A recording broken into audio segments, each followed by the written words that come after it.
Allocution de M. Francis Khalifa, président du Conseil représentatif des institutions juives de France.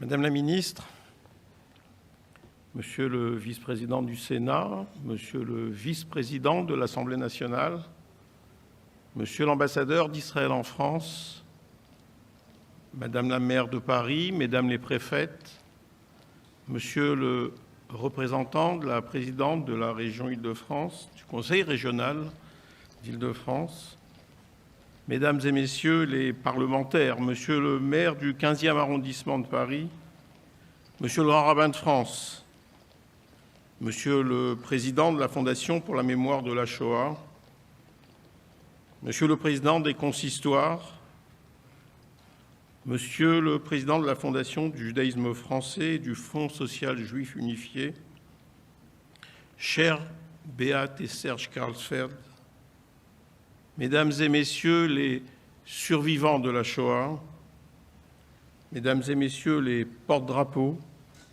Mesdames et Messieurs, chers amis, c'est sans doute un paradoxe d'évoquer ma joie en ce jour de commémoration d'un des plus terribles crimes commis dans notre pays. Mais je suis particulièrement heureux de vous retrouver, de vous voir après 1 an et demi de temps suspendu consacré à la lutte contre la Covid-19 qui a littéralement paralysé nos existences. Concordance des dates.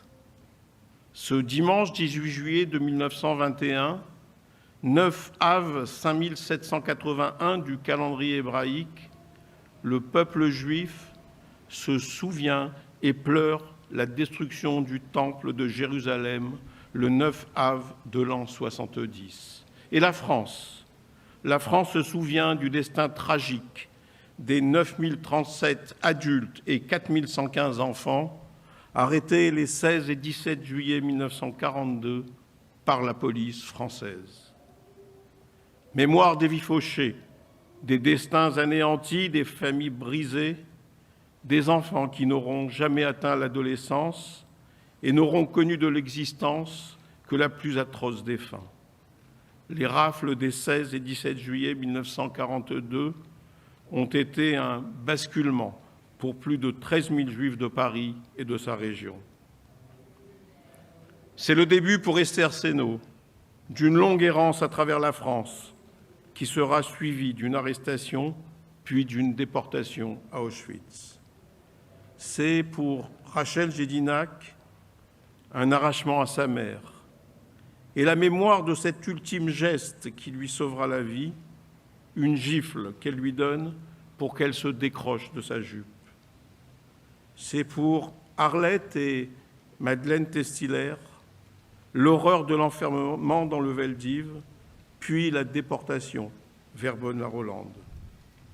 Et c'est pour Joseph Schwartz, dont nous avons entendu le témoignage poignant, l'adieu à son père, sa mère, son frère, tous assassinés à Auschwitz.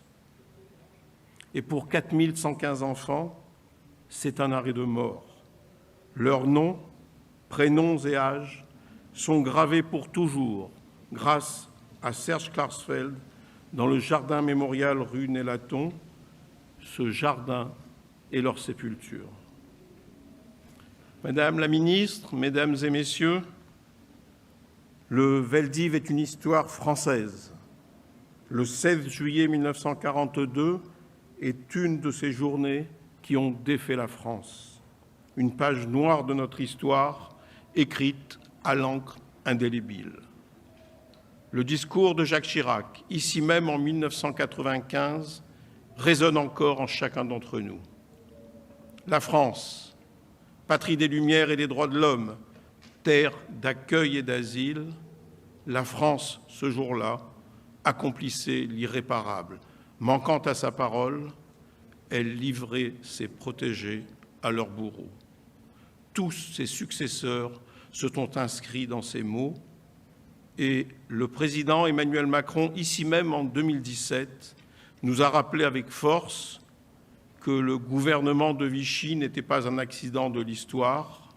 Vichy n'était pas né hors sol.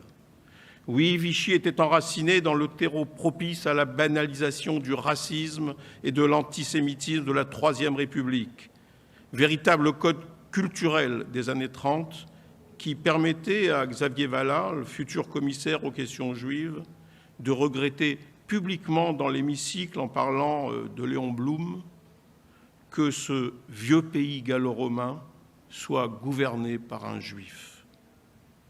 La situation des Juifs au cours de cette période est aujourd'hui connue. Et notre pays tient une position claire sur l'importance de la transmission et de l'enseignement de l'histoire de la Shoah. Et je veux rendre hommage aux survivants de la Shoah.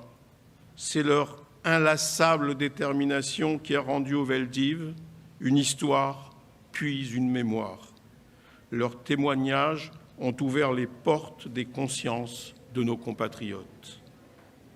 Comme il faut saluer l'essentiel travail de mémoire accompli en France par l'ensemble des institutions et des associations mémorielles. Et je pense en particulier au Mémorial de la Shoah, à la Fondation pour la mémoire de la Shoah, à l'Union des déportés d'Auschwitz, au CERCIL et bien sûr au Comité français pour Yad Vashem qui perpétue le souvenir de ces Français élevés au rang de justes parmi les nations. Ils sont l'espoir forgé dans l'humanisme des Lumières sur lequel notre République s'est construite. Cette journée est aussi la leur, celle d'une étincelle d'humanité dans la nuit nazie. Sans leur courage, sans leur empathie, sans leur abnégation, nul doute que pour les Juifs de France, le bilan aurait été beaucoup plus lourd. Souvenons-nous de leurs visages. L'éclat de leurs yeux a brillé dans la nuit. Madame la ministre, la cérémonie qui nous réunit ce matin n'est pas que la commémoration d'un événement historique. C'est aussi l'interpellation des consciences au présent. Sommes-nous toujours collectivement à la hauteur des mots que nous prononçons ici chaque année? Sommes-nous toujours fidèles à la promesse intime que nous renouvelons ici chaque mois de juillet aux disparus et aux rescapés? Il m'arrive parfois d'en douter. Partout dans le débat public, j'entends monter une musique identitaire, celle du « eux et nous », du « eux contre nous », attaquant progressivement l'édifice de l'universalisme que les Juifs en France ont toujours considéré comme leur meilleur allié.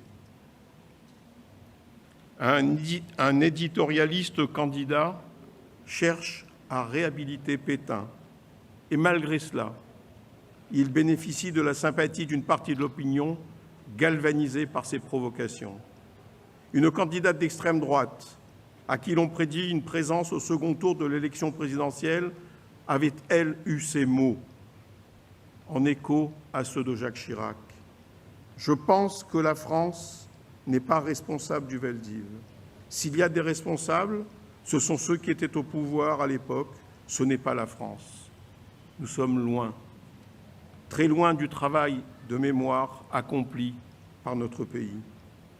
Comme à d'autres périodes de l'histoire, l'antisémitisme est devenu une passerelle entre l'extrême gauche et l'extrême droite.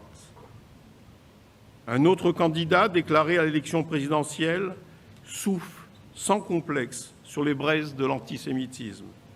Il accuse tranquillement le grand rabbin d'Angleterre d'être responsable de la défaite de son alter ego Jérémy Corbyn. En France, sa critique du communautarisme ne vise que les institutions juives et en particulier le CRIF, accusé d'instrumentaliser la lutte contre l'antisémitisme. Il développe maintenant des analyses complotistes nauséabondes.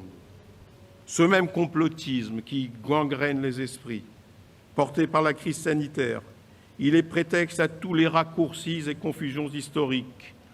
Comme vous, J'ai été choqué et révolté par ces images indécentes des opposants à la vaccination arborant une étoile jaune.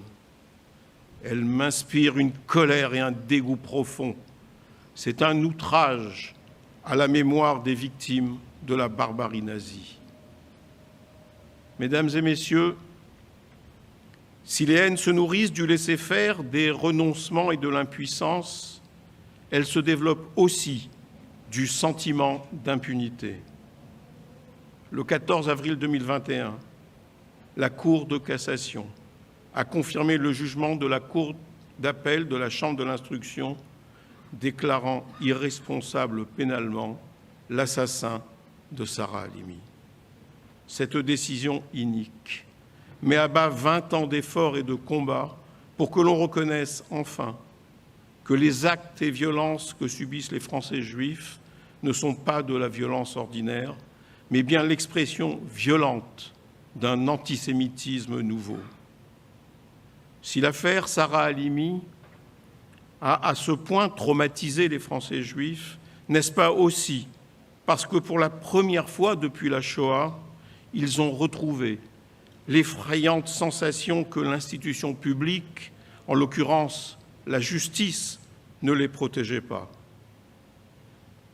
Et dans l'analyse de ces liens entre l'histoire de la Shoah et l'antisémitisme contemporain, je voudrais également relever une démarche particulièrement pernicieuse, celle de la critique d'Israël, qui prétendrait tirer sa légitimité de la mémoire de la Shoah. C'est ainsi le cas de ceux qui traitent Israël d'État nazi. La perversité de cette mise en équivalence n'est pas que dans la diabolisation obsessionnelle d'Israël. Elle réside dans le fait que par cette équivalence, elle absout d'une certaine manière les nazis, elle libère l'Europe de sa faute, puisque les victimes deviendraient elles-mêmes coupables. Démonter cette imposture est sans doute l'un des défis majeurs dans le monde post-Shoah. La conférence de Durban en 2001 a été l'exemple le plus criant de ce délire antisémite. Et alors que l'ONU se prépare à célébrer en septembre prochain les 20 ans de Durban I par une nouvelle conférence internationale dite de Durban IV, je veux lancer ici un appel solennel aux dirigeants de notre pays pour que la France ne perde pas son âme et n'apporte pas sa caution internationale en participant à cette mascarade. D'autres pays démocratiques, alliés naturels de la France dans le combat pour les droits de l'homme, dont les États-Unis, le Royaume-Uni ou le Canada et tant d'autres, ont annoncé qu'ils ne participeraient pas à ce sommet de la honte. Je souhaite du plus profond de mon âme que mon pays ne s'y fourvoie pas. Mesdames et messieurs, Madame la ministre, l'antisémitisme n'est jamais une vue de l'esprit. Il s'insinue sur nos murs, défigure nos bâtiments et nos rues. Il se glisse, serpente et se vautre dans le silence de la nuit. L'insulte est facile, elle est lâche et presque toujours anonyme. Certains détestent tant les Juifs et Israël qu'ils s'attaquent même aux morts avec lâcheté. Ils profanent des cimetières, saccagent des tombes et peignent des croix gammées sur les stèles de nos défunts. D'autres s'attaquent aussi aux vivants. Et en cette journée nationale, à la mémoire des victimes des crimes racistes et antisémites de l'État français et d'hommage aux Justes de France, je veux rappeler une nouvelle fois la mémoire des 12 Français, hommes, femmes, enfants, assassinés depuis le début des années 2000 au seul motif qu'ils étaient juifs. Leur nom et leur visage habitent mon esprit chaque jour. Déplorer ne suffit plus. Il faut combattre, et c'est à ce sursaut que j'appelle le peuple de France, car l'acte antisémite est un mal sournois qui prospère souvent du silence coupable et d'une autre lâcheté qui a pour nom l'indifférence. Il faut dénoncer l'inconscience de ceux qui ne le commettraient pas, mais qui ne s'insurgent pas contre ceux qui le commettent. Leur silence le cautionne, leur indifférence le nourrit. Cet antisémitisme qui a ressurgi depuis 20 ans a été le signe prémonitoire d'un regain de haine et de violence dans notre pays. Sexisme, homophobie, haine de la France, mais aussi une hostilité croissante contre les musulmans et les chrétiens. Car comme souvent dans l'histoire, si l'antisémitisme commence avec les Juifs, il ne s'arrête jamais aux Juifs. La permanence de l'antisémitisme dans notre pays, son ascension décomplexée et sa banalisation sont pour nous une inquiétude majeure. Car nous savons aussi qu'au-delà du danger pour nous Juifs, c'est une menace pour la France tout entière, une menace pour la concorde et la paix dans notre pays. Je vous remercie.